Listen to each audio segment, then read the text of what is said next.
दोस्तों, कहानी शुरू करने से पहले मुझे कमेंट में ये जरूर बताएं कि आप कहां से मेरी ये कहानी सुन रहे हैं। शुक्रिया। एक दूर दराज शहर था जिसका नाम मदीना अल फरह, खुशी का शहर था। यह नाम बज़ाहिर खूबसूरत था, मगर शहर के अंदर दर्जनों अमीरजादे और ताजिर ऐसे थे जिन्होंने गरीबों की खुशियां छीनकर अपने महल सजाए थे।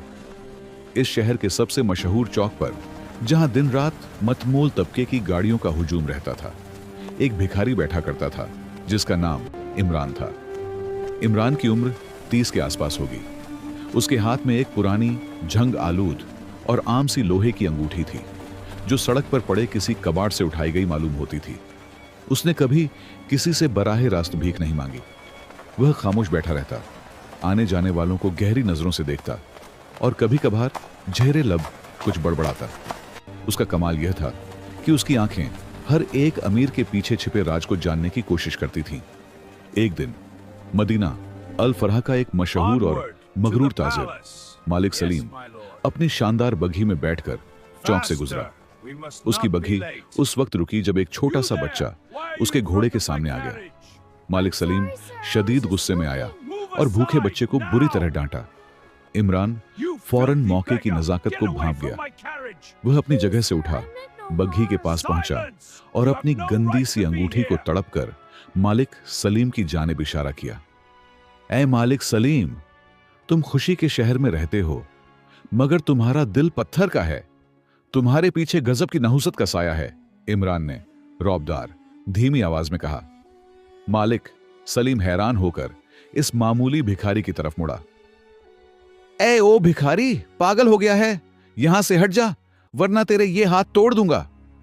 मैं मालिक सलीम हूं, इस शहर का बड़ा आदमी। इमरान हंसा, एक धीमी पुरस्रार हंसी। तुम्हें लगता है कि मैं तुम्हें जानता नहीं?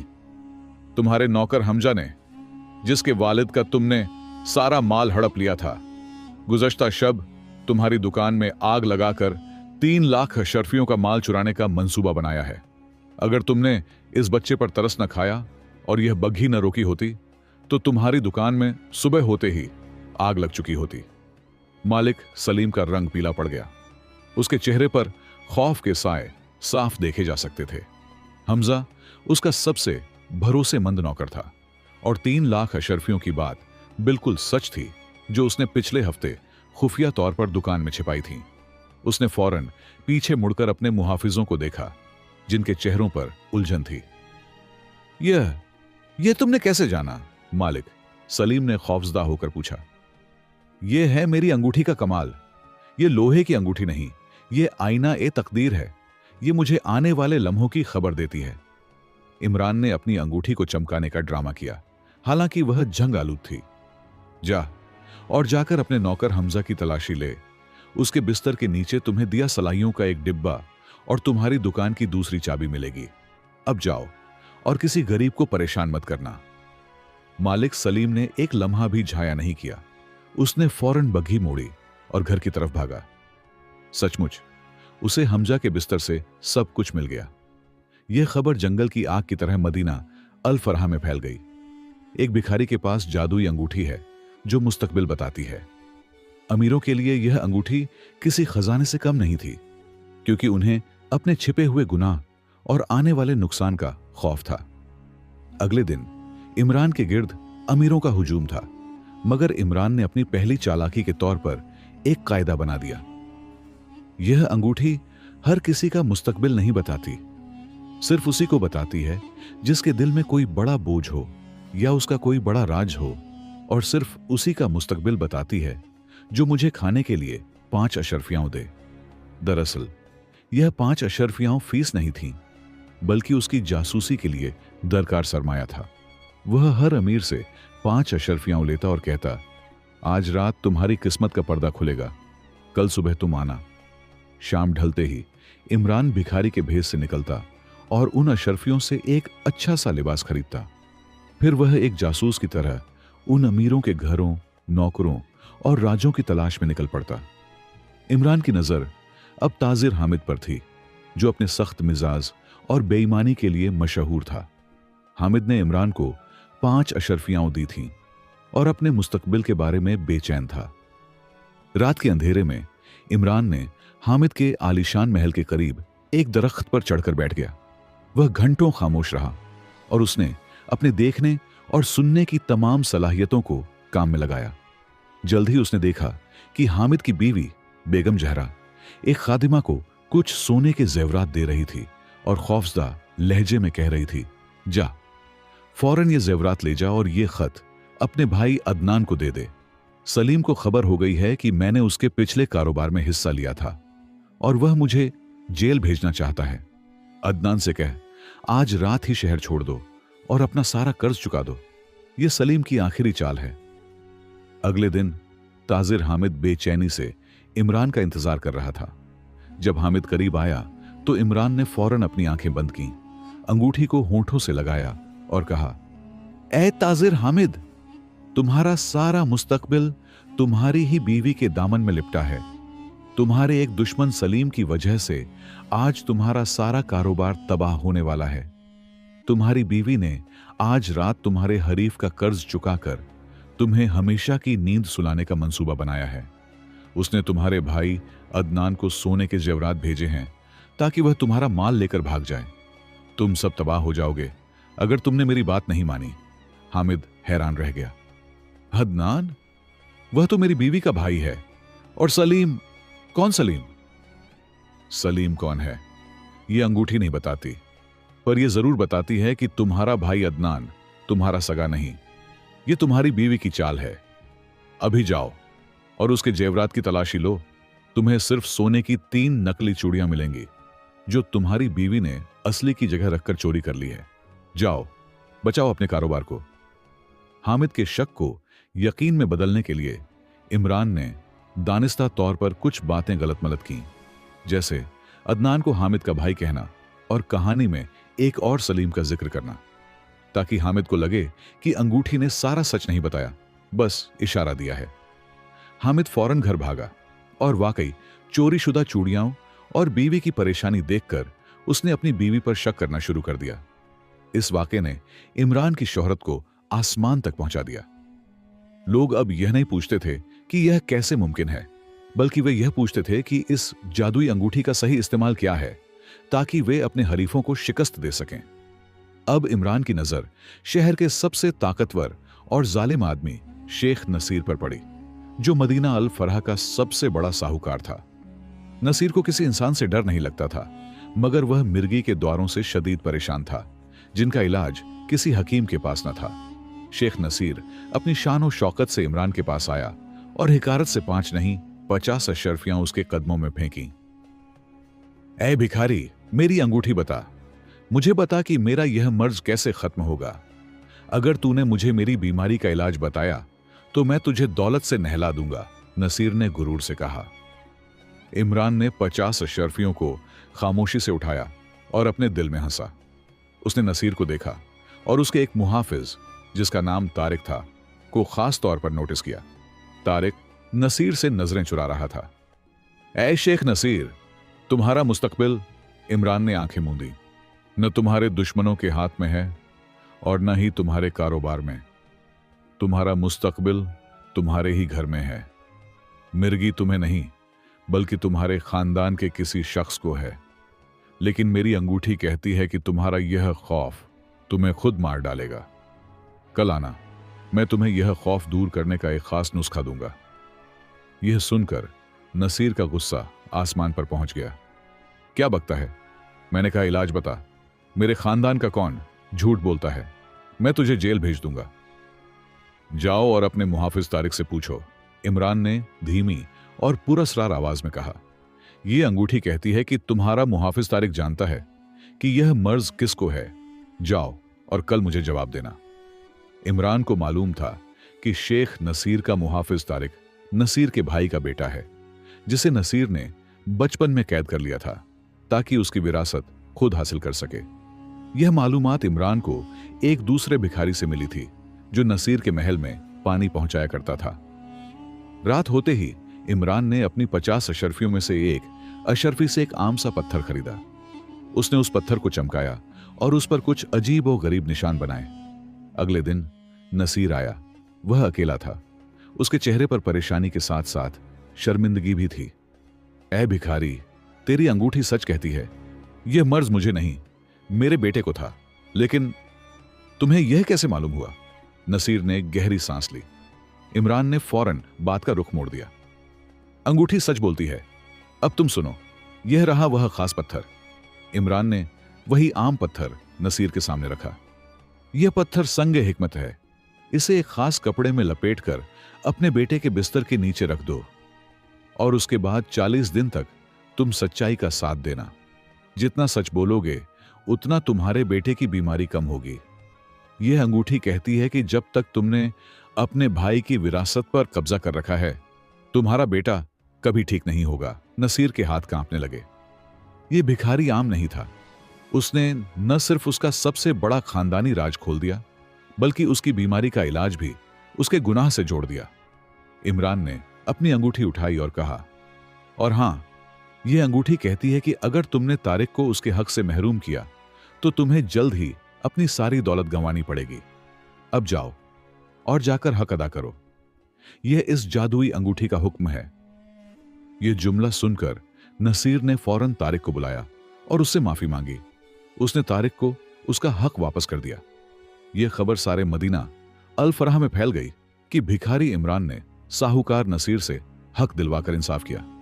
इमरान की शोहरत अब मदीना अल फरह से निकलकर आसपास के शहरों में भी पहुंच गई। वह अब सिर्फ भिखारी नहीं था, बल्कि हजरत ए अंगूठी वाला मशहूर हो चुका था। उसके पास अब न सिर्फ अशरफियां बल्कि कीमती तोहफे भी आने लगे थे। उसकी जासूसी का तरीका भी और ज्यादा जदीद हो गया। अब वह पैसे लेकर सिर्फ रात को बाहर नहीं जाता था, बल्कि उसने हर अमीर के घर में अपने कुछ मुतम्मद लोगों, बच्चों या छोटे नौकरों को मुलाजिम रखवा दिया था, जो उसे हर रोज की खास खास खबरें पहुंचाते थे। अगला हदफ था काजी सुलेमान, जो इंसाफ बेचने के लिए बदनाम था। काजी ने इमरान को 1 दर्जन चांदी के सिक्के दिए और कहा कि उसकी अंगूठी को उसका अगला फैसला बताना चाहिए, ताकि वह कोई गलती न करे। इमरान ने काजी सुलेमान की आंखों में देखा और कहा, काजी साहब, आप तो खुद इंसाफ के अलमबरदार हैं। आपकी अंगूठी कहती है कि आपका अगला फैसला गलत नहीं होगा, बशर्ते। काजी सुलेमान ने बेचैनी से आगे झुकते हुए कहा, बशर्ते क्या? बताओ, क्या है वह शर्त? इमरान ने अपने झंग आलूद लोहे की अंगूठी को थामते हुए अपना सर हिलाया, जैसे किसी गहरी रूहानी ताकत से संपर्क कर रहा हो। दरअसल वह अपने जहन में काजी सुलेमान के बारे में वह तमाम जानकारी तरतीब दे रहा था, जो उसने अपने एक नए मददगार के जरिए हासिल की थी। यह मददगार काजी की अदालत में सफाई करने वाला एक मासूम लड़का था, जिसे इमरान ने 2 वक्त की रोटी के लालच देकर अपने साथ मिलाया था। बशर्ते आपको दयांत की आखिरी निशानी को पहचानना होगा, इमरान ने प्रासारिक लहजे में कहा। यह अंगूठी कहती है कि आपका अगला मुकदमा सदीक और फारूक के बीच है। सदीक कहता है कि जमीन उसकी है, फारूक कहता है कि मुआहदा उसने खरीदा है। हर दस्तावेज नकली है और दोनों फर्क आपको बराबर रिश्वत दे चुके हैं। काजी सुलेमान की आंखें हैरानी से फैल गईं। यह मुकदमा कल ही उसके सामने पेश होना था और इसकी तफसील अभी तक खुफिया थी। और हां, दोनों फर्क ने उसे रिश्वत भी भेजी थी और फैसला उसके लिए दर्द सिर बना हुआ था। यह जादू कैसे? काजी ने खौफजदा होकर पूछा। यह ताकत नहीं, यह अंगूठी का इंसाफ है, इमरान ने वजाहत की। अंगूठी कहती है कि जब यह मुकदमा आपके सामने हो तो आपको फारूक के दाहिने हाथ पर गौर करना होगा। काजी ने हैरानी से पूछा, फारूक के दाहिने हाथ पर? वह क्या है? वही है दयांत की आखिरी निशानी। अंगूठी कहती है कि फारूक जब अदालत में खड़ा होगा तो उसकी दाहिनी छोटी उंगली पर एक पुरानी चोट का निशान होगा, और जब वह झूठ बोल रहा होगा तो वह बेख्तियार अपनी उंगली पर चोट के निशान को छुएगा या रगड़ेगा। यह उसके झूठ का सच्चा इशारा होगा। यह अंगूठी उसकी दयानत का राज खोलेगी। अगर आपको यह इशारा दिखे तो आप सदीक के हक में फैसला कर दें। इमरान की बात सुनकर काजी सुलेमान के चेहरे पर एक अजीब सी मुस्कुराहट आई। उसे अब एक बहाना मिल गया था जिसकी आड़ में वह एक रिश्वत देने वाले फर्क को संतुष्ट कर सकता था और दूसरे को सजा दे सकता था। अगले दिन अदालत में हजूम था। सदीक और फारूक दोनों अपने वकीलों के साथ खड़े थे। इमरान काजी की कुर्सी से जरा दूर एक कोने में खड़ा था। काजी ने जब फारूक से उसके दावे के बारे में पूछा तो इमरान ने आंख के इशारे से काजी को फारूक का हाथ देखने को कहा। काजी ने बगौर देखा और जैसे ही फारूक ने जमीन पर अपने हक का झूठा दावा किया, उसने लाशरी तौर पर अपने दाहिने हाथ की छोटी उंगली पर मौजूद पुरानी चोट को रगड़ना शुरू कर दिया। बहुत खूब, आईना ए तकदीर सच बोलता है, काजी ने दिल ही दिल में सोचा और फिर फैसले का ऐलान कर दिया। अदालत ने तमाम सबूत और दलीलों को मद्देनजर रखते हुए यह फैसला किया है कि जमीन पर सदीक का हक है। फारूक, तुमने अदालत को गुमराह करने की कोशिश की है, तुम पर जुर्माना लगाया जाता है। फारूक और उसके वकील हैरान रह गए। उनके पास तमाम नकली दस्तावेज मौजूद थे, मगर काजी ने उनकी बात को झूठा करार दे दिया। यह खबर भी शहर में बिजली की तरह फैल गई कि हजरत ए अंगूठी वाला ने काजी को भी सच्चाई का रास्ता दिखाया है। इमरान की शोहरत अब उस मुकाम पर पहुंच चुकी थी जहां सिर्फ अमीर और बाशकद लोग ही उसकी पहुंच हासिल कर सकते थे। उसने अपनी कीमत बढ़ा दी थी। अब वह एक मुलाकात के लिए 10 तिलाई दिनार लेता था और कोई भी व्यक्ति उस पर आपत्ति नहीं करता था। उसकी मुलाकातें अब शहर के चौक में नहीं, बल्कि उसके लिए खास तौर पर किराए पर लिए गए एक छोटे से खुफिया कमरे में होती थीं, जहां वह एक दरवेश के अंदाज में बैठता था। एक शाम मदीना अल-फरह का सबसे बड़ा हीरा ताजिर जुबैर इमरान से मिलने आया। जुबैर का चेहरा परेशानी से जर्द था। उसकी मुश्किल यह थी कि उसके पास मौजूद ताजे दरख्शां नाम का एक अत्यंत कीमती हीरा एक दिन पहले उसके गोदाम से गायब हो गया था। पुलिस, सिपाही और तमाम जासूस नाकाम हो चुके थे। ए हजरत ए अंगूठी वाला, जुबैर ने हाथ जोड़कर कहा, मेरी मदद करो। वह हीरा एक सल्तनत से भी ज्यादा कीमती है। अगर वह चोरी हो गया तो मैं बर्बाद हो जाऊंगा। इस हीरे को चुराने वाला मेरे नौकरों में से कोई है। मुझे बताओ, वह कौन है? इमरान ने 10 तिलाई दीनार लिए, अंगूठी को छुआ और बोला, ए ताजिर जुबैर, यह अंगूठी कहती है कि चोर तुम्हारे गोदाम में छिपा हुआ नहीं है, बल्कि तुम्हारे गोदाम के अंदर से पैदा हुआ है। जुबैर उलझन में पड़ गया। गोदाम के अंदर से पैदा हुआ है, यह क्या मतलब? इमरान ने अपनी आवाज को और अधिक प्रासारिक कर दिया। यह हीरा कोई इंसान नहीं चुरा सकता था। यह इतना खुफिया था। अंगूठी कह रही है कि चोर कोई इंसान नहीं, बल्कि एक चूहा है। जुबैर को लगा कि वह मजाक कर रहा है। क्या तुम पागल हो गए हो? एक चूहा कैसे इतना बड़ा हीरा ले जा सकता है? सुनो, यही अंगूठी का कमाल है, इमरान ने कहा। इस अंगूठी ने चूहे को नहीं, बल्कि तुम्हारे गोदाम के सबसे पुराने और वफादार नौकर यूसुफ को देखा है। जुबैर फौरन गुस्से में आ गया। यूसुफ? वह तो पिछले 20 साल से मेरा वफादार है।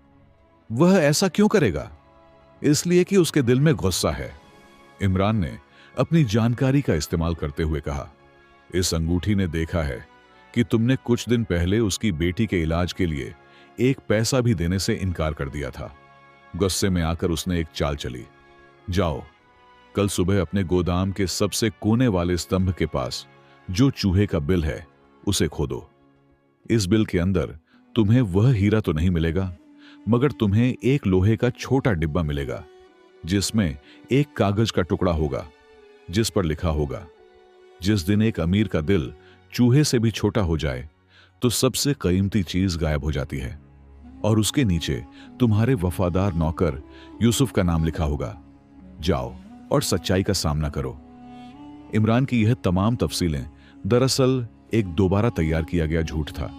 सच यह था कि यूसुफ ने हीरा चुराया था और उसे चूहे के बिल के अंदर मौजूद पुराने अंधेरे रास्ते में छुपा दिया था, जहां चूहे का बिल उसे छुपाने का अच्छा बहाना था। इमरान को यह सारी जानकारी यूसुफ के सौतेले बेटे से मिली थी, जिसे इमरान ने काजी सुलेमान के केस के बाद अपने जासूसी के नेटवर्क में शामिल किया था। यूसुफ ने अपनी बेटी के इलाज के लिए पैसा न मिलने पर इंतकाम लेने का मंसूबा बनाया था। अगले दिन जुबैर ने गोदाम को खोदा और सचमुच उसे वह छोटा डिब्बा और कागज का टुकड़ा मिला। यूसुफ को गिरफ्तार कर लिया गया और उसने हीरा छुपाने की जगह बता दी। शहर के लोगों ने इमरान की जहनत की तारीफ की। एक आम लोहे की अंगूठी सिर्फ किस्मत ही नहीं बल्कि जमीर और गुस्से भी बता सकती थी। इमरान ने अब तक 3 बड़े अमीरों को अपने जाल में फंसा लिया था। मालिक सलीम, खौफजदा और कारोबारी नुकसान से बचाया। शेख नसीर, खानदानी राज खोलकर उसे हक अदा करने पर मजबूर किया। ताजिर जुबैर, उसके सबसे वफादार नौकर का राज खोला। इन सब वाकयों ने शहर में एक नया रिवाज पैदा कर दिया था। अमीर लोग अपने गुनाहों का इकरार या अपने हरीफों के मंसूबों को जानने के लिए इमरान के पास भागे आते थे। लेकिन इमरान का असली मकसद इन सब से कहीं बड़ा था। उसका असली मकसद मदीना अल फरह के वली गवर्नर तक पहुंचना था, जिसने इमरान के पिता की जमीन धोखे से हथियाई थी और उसे गरीब बना दिया था। इमरान जानता था कि वाली से बराह रास्त मिलना मुमकिन नहीं, क्योंकि वह किसी भिखारी या दरवेश को अपने करीब फटकने भी नहीं देता था। मगर इमरान की चालाकी उसकी शोहरत में पोशीदा थी। उसने शहर में यह अफवाह फैलाना शुरू कर दी कि आईना ए तकदीर, जादुई अंगूठी, ने उसे एक खौफनाक ख्वाब दिखाया है। अंगूठी कहती है कि वाली अमीर खालिद पर बर्जी मौत का साया है। इस साए को सिर्फ उसी सूरत में टाला जा सकता है जब वाली खुद इस अंगूठी को छुए और अपने सबसे बड़े राज का इकरार करे। अगर वह ऐसा नहीं करता तो आने वाले जुमेरात को एक बड़ी आफत आएगी जो उसकी सल्तनत को हिला देगी। यह अफवाह वाली के दरबार तक पहुंची। पहले तो वाली ने उसे नजरअंदाज किया, मगर जब शहर के तमाम अमीर और उसके करीबी मशीरों, जिन्हें इमरान पहले ही ठग चुका था, ने उस पर जोर दिया तो वह परेशान हो गया। खास तौर पर शेख नसीर ने उसे खायल किया कि यह भिखारी झूठ नहीं बोलता, क्योंकि उसने खानदान के ऐसे राज खोले थे जो किसी को मालूम नहीं थे। बिलाखिर अमीर खालिद ने अपनी बदनामी और मुमकिना बगावत के खौफ से मजबूर होकर इमरान को महल में बुलाने का हुक्म दिया। इमरान को शाही लिबास में मलबूस करके वाली के दरबार में लाया गया। यह पहला मौका था जब इमरान अपने दुश्मन के सामने इस शान से खड़ा था। उसने अमीर खालिद को बहुत गौर से देखा। उसके दिल में अपने वालिद की तबाही का मंजर ताजा हो गया। ऐ हजरत अंगूठी वाला, क्या मेरी किस्मत में सचमुच बर्जी मौत है? वाली अमीर खालिद ने गुरूर को दबाते हुए पूछा। ऐ वाली, यह अंगूठी झूठ नहीं बोलती, इमरान ने पुरसुकून मगर रौबदार लहजे में जवाब दिया। यह साया तुम्हारे तख्त पर है और उसको टालने का वाहिद रास्ता यह है कि तुम अपनी पूरी रियाया के सामने अपने सबसे बड़े नाजायज फेल का इकरार करो, वरना आने वाली जुमेरात को। वाली खौफजदा हो गया। उसका सबसे बड़ा राज क्या था?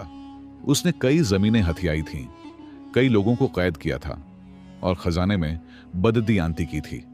इमरान ने फौरन अंगूठी को छुआ और चालाकी से वाली के जहन में सिर्फ एक बात डाली, जो उसके लिए सबसे ज्यादा तकलीफ देह थी।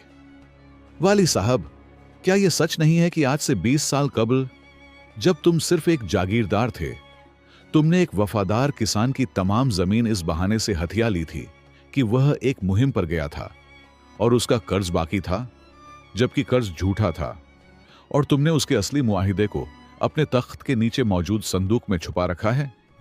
वाली अमीर खालिद के चेहरे पर हवाइयां उड़ गईं। वह किसी और जुर्म का इकरार करने को तैयार था, मगर यह वह जुर्म था जिसने उसे इक्तेदार की सीढ़ी पर चढ़ाया था। उसका तख्त उस किसान की जमीन पर खड़ा था। उस राज का किसी को पता नहीं था। यह झूठ है, वाली ने गुस्से से चिल्लाया। अंगूठी झूठ नहीं बोलती, बल्कि तुम झूठ बोल रहे हो। इमरान ने अंगूठी को जोर से चूमकर वाली की तरफ इशारा किया, जैसे अंगूठी में कोई ताकत भर रहा हो। अगर तुम झूठ बोलते रहे तो तुम्हारा बचपन का दोस्त और दरबार का मशीर हारून, जो सबसे बड़ा सच जानता है, तुम्हारे खिलाफ बगावत कर देगा। इमरान को मालूम था कि हारून वाली से सख्त नाराज है, क्योंकि वाली ने उसकी बहन से शादी करने से इनकार कर दिया था। यह सिर्फ एक चाल थी जिससे वाली को मजीद डराना था। इस डर से कि उसका सबसे करीबी मशीर भी उसका राज अफशा कर सकता है, वाली टूट गया। ठीक है, वाली ने थके हुए अंदाज में कहा, मैं इकरार करता हूं, आज से 20 साल पहले मैंने किसान के कर्ज के कागजात में गड़बड़ की थी और उसकी जमीन पर कब्जा कर लिया था। यह एतराफ सुनकर दरबार में मौजूद तमाम लोग हैरान रह गए। वाली ने अपनी ताकत से हटकर पहली बार सर झुका लिया था। और वह किसान कौन था? इमरान ने धीमी आवाज में पूछा। वह किसान इब्राहिम था, वाली ने जवाब दिया। इमरान के होंठों पर एक फातेहाना मुस्कुराहट आई। इब्राहिम कोई और नहीं, इमरान का वालिद था। बहुत खूब, अब तुमने सच बोला, इमरान ने कहा, लेकिन अधूरा सच बोला है। अंगूठी कहती है कि तुम्हारी निजात का सिर्फ एक ही तरीका है। तुम्हें उस किसान के वारिस को ढूंढकर उसकी जमीन और उसकी हड़पी हुई सारी दौलत वापस करनी होगी। यही तुम्हारी तकदीर को बर्जी मौत के साए से निकालेगी। यह बात सुनकर वाली अमीर खालिद के पास कोई रास्ता नहीं बचा। उसके इर्द गिर्द मौजूद लोग जो इमरान के जादू से मुतासिर थे, वाली पर जोर डालने लगे।